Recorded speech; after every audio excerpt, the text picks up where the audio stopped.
नमस्कार, मैं हूं शिवेंद्र श्रीवास्तव और आप देख रहे हैं यूपी तक।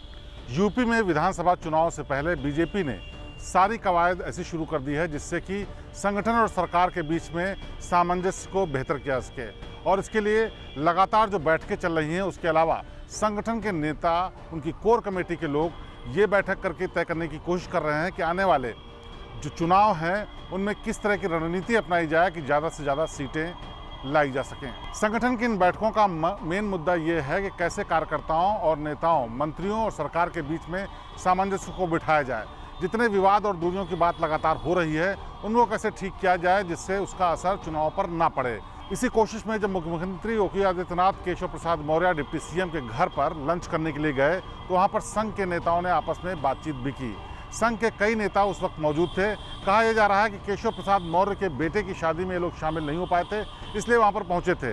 बहाना चाहे लंच का हो या फिर शादी के बाद मेल मुलाकात का, लेकिन असल वजह एक और भी है, जो ये है कि संघ ने इन लोगों को ताकीद की है कि आपस में सामंजस्य को बेहतर किया जाए जिससे कि इसका सीधा असर विधानसभा चुनाव के नतीजों में देखने के लिए मिले।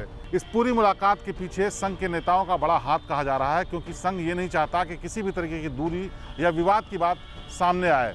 किसी भी नेता और बड़े नेता के बीच में अगर कोई विवाद होता है तो उसका सीधा असर उसके फॉलोअर्स और कार्यकर्ता पर पड़ता है।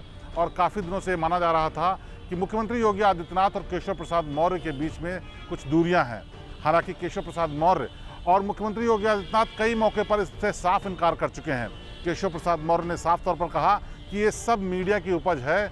मुख्यमंत्री योगी आदित्यनाथ पहले भी उनके पिता की मृत्यु के बाद आए थे, 13वीं संस्कार में भी शामिल हुए थे, लेकिन कोरोना संक्रमण के चलते बेटे की शादी में शामिल नहीं हो पाए थे, इसीलिए आए।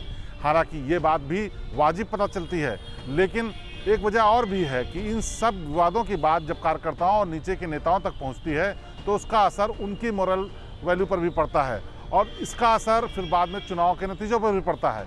इसी को भांपते हुए संघ ने एक ऐसा तरीका इस्तेमाल किया जिससे किसी को दिक्कत भी नहीं हो और सारी समस्या दूर भी हो जाए। सूत्र बताते हैं कि संघ के नेताओं ने ही इस बात की सलाह दी थी कि इन सब लोगों के साथ बैठ करके लंच किया जाए और लंच करने के बाद वहाँ पर जो भी बातचीत होगी वो आपसी सौहार्दपूर्ण माहौल में होगी और इससे सारे गिले शिकवे भी दूर हो सकते हैं। और हुआ भी यही।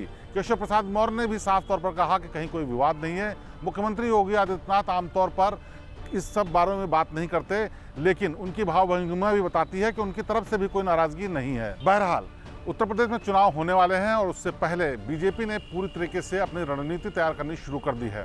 कार्यकर्ताओं को तरह तरह के निर्देश दिए हैं। मीटिंग्स का लंबा दौर चल रहा है। कोर कमेटी समेत मंत्रियों और नेताओं, विधायकों की दिक्कतें दूर करने के लिए तमाम बैठकें की जा रही हैं, जिससे कि समय रहते ही सारी समस्याओं को जड़ से खत्म किया जा सके। हालांकि अभी कुछ महीने हैं विधानसभा चुनाव में, लेकिन उससे पहले जितनी भी कमियां और जितनी भी सलाह और बातें हैं उनको दुरुस्त किया जा रहा है, जिससे कि सीधे सीधे विधानसभा चुनाव में इसका लाभ मिल सके।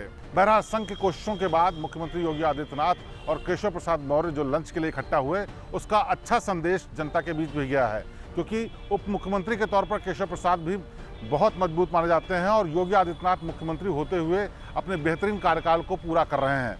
ऐसे में अगर कोई विवाद होता है तो उसका नतीजा गलत हो सकता है, इसलिए संघ की इस कोशिश ने तमाम दिक्कतें दूर कर दी हैं। तो संघ की कोशिशों से केशव प्रसाद मौर्य और योगी आदित्यनाथ की मुलाकात पर यह थी यूपी तक की खास पेशकश। प्रदेश की बाकी ताज़ा और बेहतरीन खबरों के लिए आप देखते रहिए यूपी तक।